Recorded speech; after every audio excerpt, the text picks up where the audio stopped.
You know what the biggest mistake we make when dealing with toxic people is? We don't recognize them soon enough. We confuse their behavior for stress, for just having a bad day, for them being misunderstood, when in reality, what they're doing is a pattern, a repeated cycle that only benefits them and drains us. Once you see that cycle for what it is, you'll never look at them the same way again. Toxic people have a way of making everything about them, and it doesn't start loud. It usually starts small. Maybe it's that friend who can never celebrate your wins without reminding you of how hard they have it. Maybe it's the coworker who always forgets to include you in the important email, but somehow remembers to throw your name out when something goes wrong. Or it's the family member who has mastered the art of guilt. After everything I've done for you, sound familiar? These aren't one-off moments, they're patterns. And patterns reveal who someone really is. Here's what's important: toxic people repeat themselves because it works. If they guilt trip you and you give in, they'll do it again. If they manipulate you and you bend, they'll repeat it. It's like teaching a dog a trick. The more it works, the more consistent it becomes. And when you finally step back and recognize, wait a second, this isn't random, this is predictable, that's when the game changes. Think about it. A toxic person might act like the victim every time you bring up an issue. That's not a coincidence. It's a tactic. Because if you feel sorry for them, you stop holding them accountable. Or maybe they shift the spotlight. You confront them about how they spoke to you, and somehow 5 minutes later, you're the one apologizing. That's not clumsiness in conversation. That's intentional. That's training. They've trained you to question yourself so they don't have to. Now, here's the part most people miss. We want to believe people will change if we just explain ourselves better, if we just show them how much they're hurting us. But toxic people already know. They know it bothers you. They know it stresses you out. And in many cases, that's exactly why they do it. So the solution isn't to fix them. The solution is to spot them. To see the behavior, call it what it is in your own mind, and stop feeding it. Let me give you a picture. Imagine someone keeps throwing bait in the water, waiting for you to bite. The bait might look different each time. Maybe guilt, maybe anger, maybe flattery, but it's still bait. Once you recognize the hook underneath, you stop biting. That's what recognizing toxic patterns does for you. It takes away their ability to reel you in. And the beautiful thing is, once you see it, you can't unsee it. You'll notice how they use the same 3 or 4 tricks over and over. It's like hearing the same old song on repeat. At first, you thought it was just background noise, but now that you've caught the tune, it's annoying. You can predict the next lyric before they even sing it. And once you predict it, you're no longer controlled by it. Here's why this matters. When you don't recognize the patterns, you spend all your energy reacting. You feel blindsided every time. You walk away from conversations thinking, how did that just happen again? How did I get roped into that? But when you recognize the playbook, the blindsiding stops. You go from being a pawn in their game to an observer outside of it. And when you're the observer, you have the power to decide, do I want to step in here or do I want to let that one go? That choice is freedom. Now, I want you to imagine the shift in your life if you simply started labeling toxic behavior for what it is in real time. Instead of, maybe they didn't mean it, it becomes, that's manipulation. Instead of, I guess I'm overreacting, it's, no, that's gaslighting. Instead of, they must be having a bad day, it's, no, that's their pattern. Think about how much lighter you'd feel when you stop carrying the responsibility for their actions and start calling them by their real name. Because the truth is, toxic people don't change just because you want them to. They change when it stops working, and it only stops working when you see it clearly and refuse to play along. Recognition is the first step. It's like flipping on the lights in a room you've stumbled around in for years. Suddenly, you're not bumping into the furniture anymore. You see it, you walk around it, and you keep moving forward. The moment you recognize the patterns of toxic behavior, they lose their biggest weapon: surprise. One of the hardest things to do with toxic people is not to get sucked into their drama, because that's their playground, that's their arena. And the second you step into it, you're already at a disadvantage. Toxic people thrive on reaction. They thrive on seeing you upset, frustrated, or defensive. It tells them they've got you hooked. But the moment you detach emotionally, the moment you stop giving them that charge, the whole game starts to crumble. Now let's be clear. Detaching doesn't mean you stop caring about people. It doesn't mean you walk around cold and heartless. What it means is you stop letting their chaos dictate your emotions. You stop letting their outbursts, their moods, and their manipulations write the script for how you feel. Because here's the truth: you don't have to attend every argument you're invited to. You don't. You have the power to decide whether their drama lands in your lap or not. Think about the last time a toxic person really got under your skin. Maybe it was a jab that felt unnecessary, or maybe it was one of those backhanded compliments they're so good at. And you felt that sting, that immediate urge to defend yourself, to explain, to prove them wrong. That's the hook. That's how they pull you in. But what happens when you take a breath, pause, and refuse to bite? When you look at them and think, this is their circus, not mine, the energy changes. Suddenly their words bounce instead of stick. See, toxic people want you on an emotional roller coaster because while you're going up and down, you're not thinking clearly. You're reacting. And when you're reacting, they're in control. Detachment takes away that control. It's like stepping off the ride and watching it spin without you. They can scream, they can twist, they can turn, but you're grounded, you're steady, and that steadiness is exactly what they can't handle. Let me tell you why this works so well. Toxic people are masters at escalation. If you get angry, they'll get angrier. If you get defensive, they'll get sharper. But if you stay calm, if you refuse to match their intensity, they're left holding all that energy with nowhere to put it.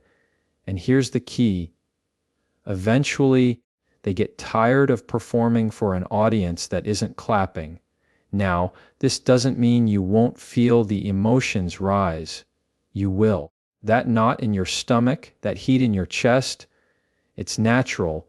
Detachment isn't about not feeling it.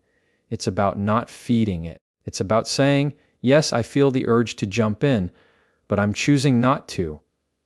That's power. That's self-control. And that's what toxic people hate most, because it means they don't own you anymore. Think of it like this. Imagine they're tossing you a ball of fire. Every insult, every jab, every manipulative guilt, trip, it's a ball of fire. Most of us instinctively catch it. We hold on to it, we juggle it, and of course, it burns. But what if instead you just let it drop? What if you watched it fall to the ground and fizzle out? That's emotional detachment. They can throw as many as they want, but if you don't catch them, they've got nothing.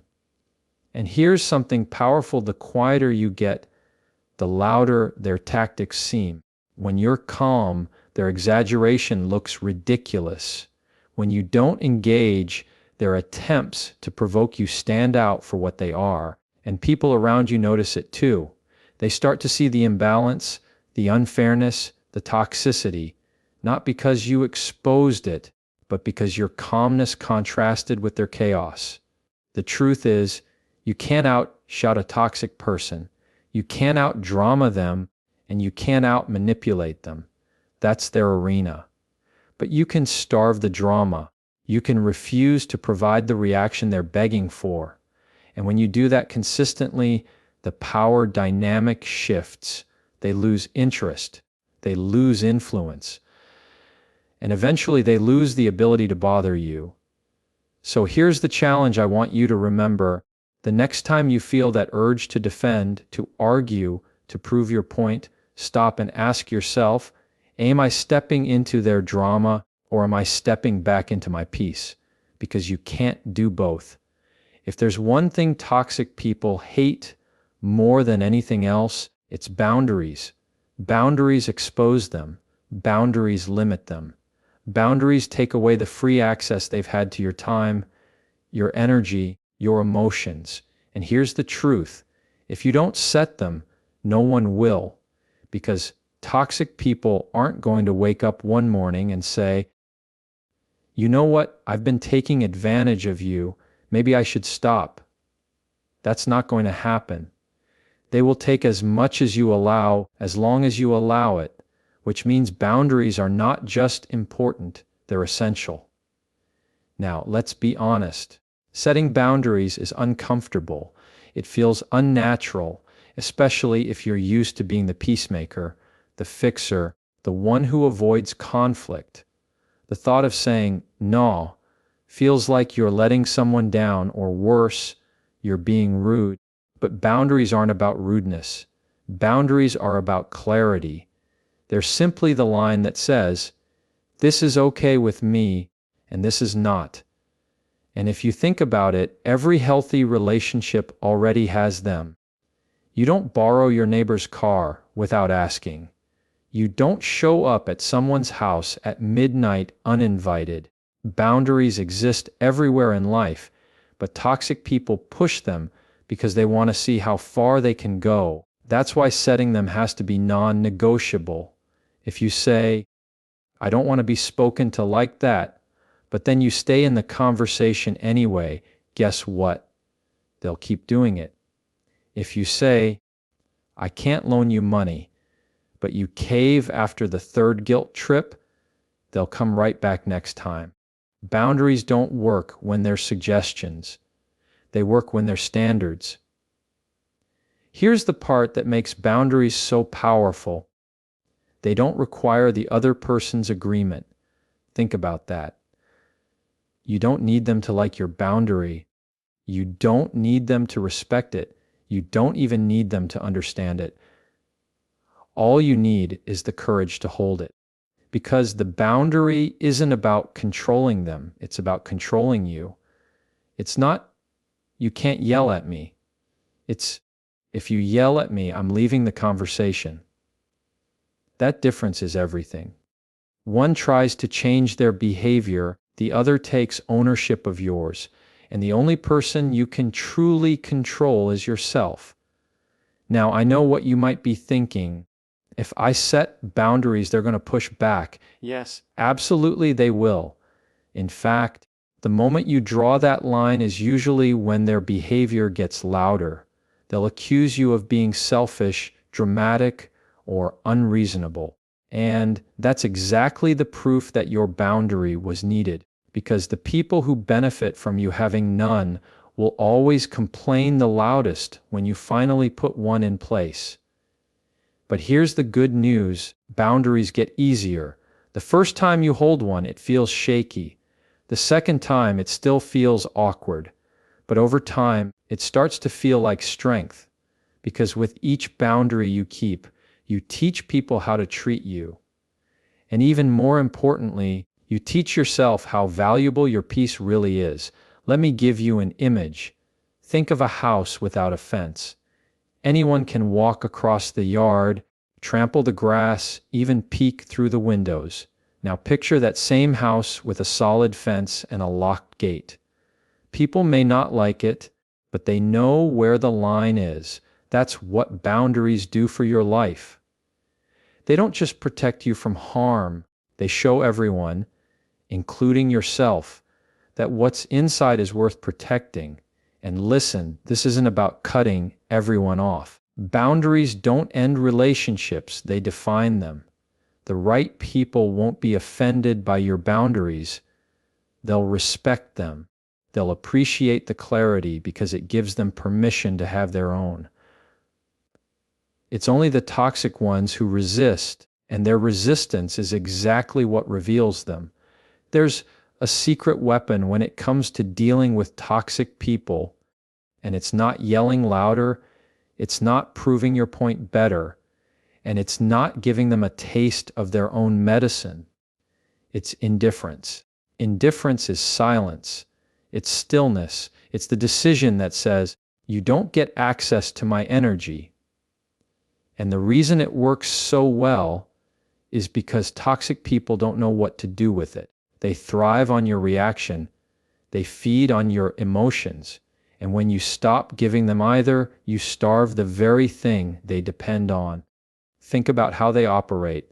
They poke, they prod, they provoke, all with the same goal to get a rise out of you. If you get angry, they win. If you get defensive, they win. Even if you cry, they win because every reaction tells them the same thing: they've got you. And when they've got you, they can keep playing the game. But the moment you respond with indifference, you take away the payoff. It's like trying to light a fire when there's no oxygen. It just fizzles out. Now, let's be clear. Indifference isn't passive. It's not weakness. It's one of the strongest choices you can make because it requires discipline. It takes more strength to stay calm in the middle of someone else's chaos than it does to explode right back at them. Anybody can yell. Anybody can match drama with drama. But it takes someone who truly values their peace to look at a toxic person and think, you don't get to pull me into this today. Here's the beauty of indifference. It's not about pretending their behavior doesn't exist. It's about refusing to validate it. You don't argue. You don't defend. You don't try to correct their version of the story. You simply let it hang in the air without fuel. And here's what happens. The silence unsettles them. The lack of reaction makes them uncomfortable because toxic people expect pushback, they expect energy, they expect you to play. When you don't, they're left standing there with their performance falling flat. Think about the last time you stayed calm when someone tried to provoke you. Maybe it was that coworker throwing a sarcastic jab in a meeting. You could have snapped back, but instead, you just gave a neutral look and moved on. Did you notice how awkward it got for them? That's the power of indifference.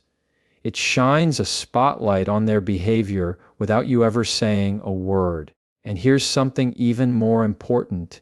Indifference protects your energy. Every time you react, you hand over a piece of yourself. You walk away drained, replaying the conversation in your head, thinking about what you should have said. But when you practice indifference, you walk away lighter. You keep your energy for the people and the things that actually deserve it. And that's a shift toxic people can't stand. Because suddenly, they're no longer the center of your attention. Now, does this mean you never speak up? No. There are times when you have to be clear, when you have to set that boundary we talked about earlier. But once the boundary is set, you don't keep arguing it. You don't keep negotiating. That's where indifference comes in. You let your action, your silence, and your calmness do the talking. Here's the challenge, though. At first, indifference feels unnatural. You'll feel that urge rising up. I have to defend myself. I have to prove them wrong. I have to make them understand. But here's the truth: toxic people don't want to understand. They want to distract you. They want to keep you spinning. Indifference is the refusal to play their game, even when every part of you wants to. And once you've done it a few times, once you've seen the power it has, it starts to feel less like holding back and more like taking control. Picture it like this. They throw you bait, expecting you to bite. Instead, you watch it float by. The first time, they're confused. The second time, they get frustrated. Eventually, they stop casting the line altogether because what's the point of fishing where nothing bites? That's how indifference works. It's not immediate, but it's consistent. And consistency is what breaks the cycle. The truth is, toxic people can handle almost anything except being ignored.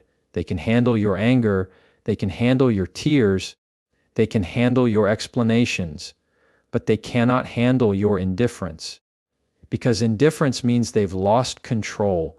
One of the most powerful shifts you can make when it comes to toxic people is realizing that it's not enough to just cut off their influence. You have to replace it. You can't spend your whole life focused on what you don't want without pouring into what you do. Because here's the truth.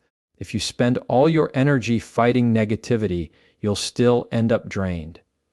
The goal isn't just to remove toxic people. The goal is to redirect that energy into positive connections that build you up, not tear you down.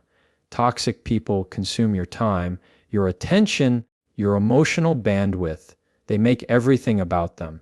And if you're not careful, you'll find yourself spending hours, even days, replaying what they said, what they did, how you should have handled it differently. That's energy you never get back. But imagine what would happen if you took all that energy and redirected it toward people who actually care, people who celebrate you, people who encourage you, people who don't drain you but fill you. That's where the real transformation happens. Think about it this way. If you've ever been in a dark room and turned on the light, you didn't have to push the darkness out. The light naturally replaced it. That's what positive connections do in your life.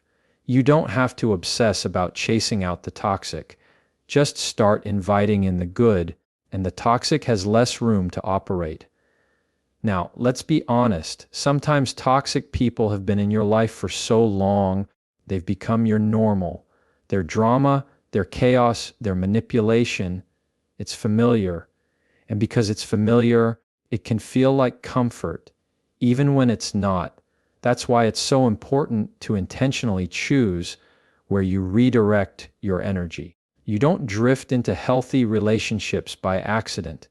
You build them on purpose. So how do you do that? Start by paying attention to how people make you feel after you've spent time with them.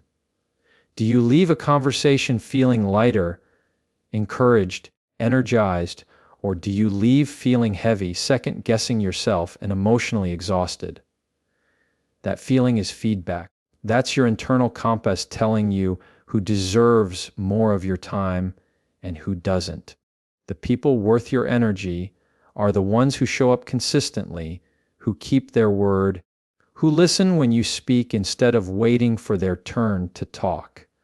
They're the ones who don't need you to shrink so they can feel bigger. And when you start surrounding yourself with people like that, you'll notice something.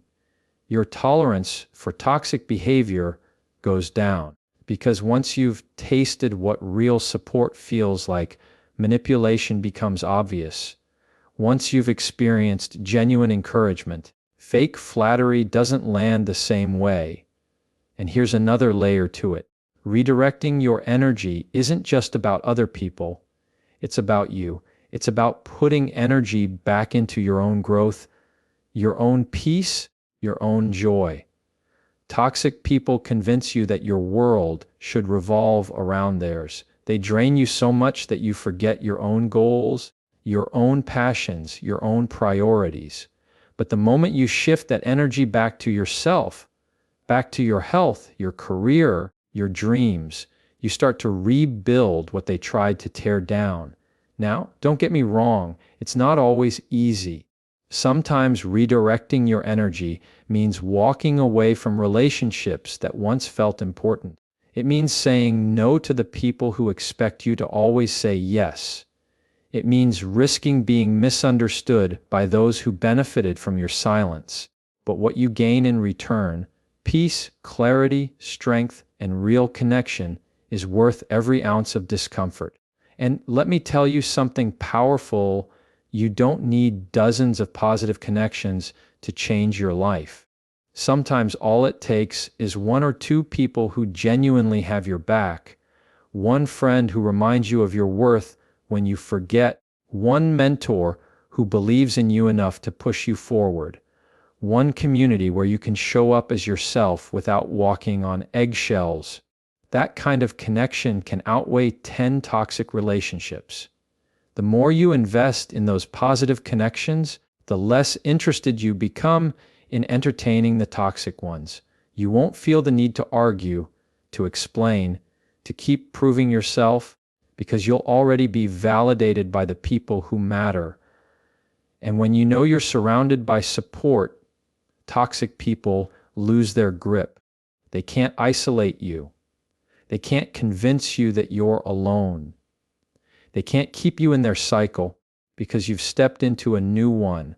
The truth is, energy is limited. Every moment you spend on someone who drains you is a moment you don't get to spend on someone who loves you. And life is too short to keep wasting it on people who prove over and over again that they don't deserve it. The moment you redirect your energy into positive connections, toxic people stop being the center of your world, and that's when you finally take your life back. At some point, after you've recognized the patterns, detached from the drama, set your boundaries, and practiced indifference, there comes a final step, and it's the one step most people avoid. It's the one step that feels the hardest, but ends up being the most freeing. It's the decision to walk away, not half-heartedly, not while keeping one foot in the door, but fully, clearly, confidently. Now, walking away doesn't always mean cutting someone out of your life completely. Sometimes it does, yes, but other times it simply means you're walking away emotionally, you're walking away mentally, you're walking away from the role they've assigned you in their cycle. It means that you've made a decision. I'm done letting this person dictate my peace. And once you make that decision, the weight starts to lift. See, toxic people rely on your hesitation. They rely on you second-guessing yourself, wondering if you're being too harsh, too unforgiving, too cold. And so they play on your compassion, on your desire to make things right, on your fear of what might happen if you finally step away. But here's the truth: walking away isn't cruel. Walking away is clarity. It's recognizing that you don't owe someone unlimited access to you just because they demand it. And I'll tell you something else. Walking away isn't just about them. It's about you. It's about teaching yourself that you don't need their approval, their validation, or their permission to live in peace. That's why it has to be decisive. If you leave the door cracked open, if you send mixed signals, they'll sense it, they'll wiggle their way back in with promises to change or guilt or sudden charm. But when you walk away with confidence, there's no confusion. They may still try, but you've already made the choice, and your choice is final. I know that sounds easier said than done. Maybe the toxic person in your life is a family member. Maybe it's someone you've known for years. Maybe it's a relationship you invested so much of yourself into, and walking away feels like admitting defeat. But I want you to think about it differently. Walking away isn't losing. Walking away is reclaiming. You're not giving up. You're taking back everything you've lost in the process of trying to hold on. Picture it like carrying a backpack filled with rocks. Every insult, every manipulation, every guilt trip, it's another rock added to the bag. And you've been carrying it so long, you've convinced yourself it's just part of life. But the second you decide to set that backpack down and walk forward without it, you realize how heavy it was all along. That's what walking away feels like. It's not weakness, it's relief. And here's the beautiful thing. The moment you walk away, space opens up in your life. Space for peace, space for joy, space for people who actually love you without conditions. Because as long as you're holding on to toxic relationships, your hands are too full to receive anything better. Walking away creates the room for something new. Now, I want to be clear. Walking away doesn't mean you hate them. It doesn't mean you wish them harm. It simply means you're choosing you. You're choosing your health, your sanity, your future. And sometimes the most loving thing you can do for yourself is to step away from someone who's proven they will never change. And yes, they might call you cold. They might accuse you of being selfish. They might even try to paint themselves as the victim. But remember this, those are just tactics. It's the same playbook they've always used, just louder now that they realize they're losing control. Don't let their noise pull you back in. Your confidence is in your quiet, steady decision to walk forward anyway. Because here's the reality. You cannot heal in the same place that hurt you. You cannot grow in the same soil that kept you stuck. And you cannot expect peace while standing in the middle of chaos. The only way out is forward. The moment you decide to walk away with confidence, you don't just end their hold on you, you begin a new chapter where you finally get to write the story yourself.